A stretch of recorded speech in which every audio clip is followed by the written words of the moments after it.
તારું મુખમંડળ નતું જોયું. મને ઘણી આશા હતી. અને જોયું જ્યારે ક્યારેક એવું બનશે ને ત્યારે સારા વિચારો ઓછા આવશે ને ખરાબ વિચાર વધારે.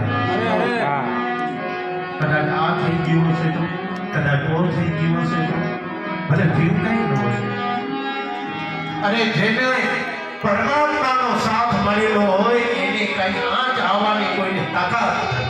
અને અર્જુન આખરે ગયા ક્યાં હતા? પરમાત્મા પાસે ગયા. અને પાછી કોની બીક હતી? છતાં બધાથી રહેવાનું. અને અર્જુને દંડોને પ્રણામ કર્યા.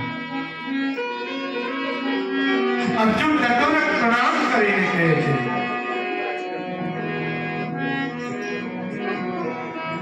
કે પ્રભુ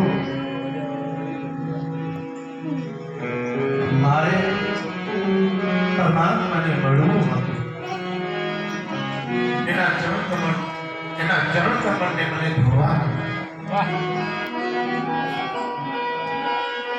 અને જ્યારે અર્જુનના જ્યારે આવી પરિસ્થિતિ હતી અને ત્યારે યુધિષ્ઠિર આવી પરિસ્થિતિ જોઈને ગભરાયો.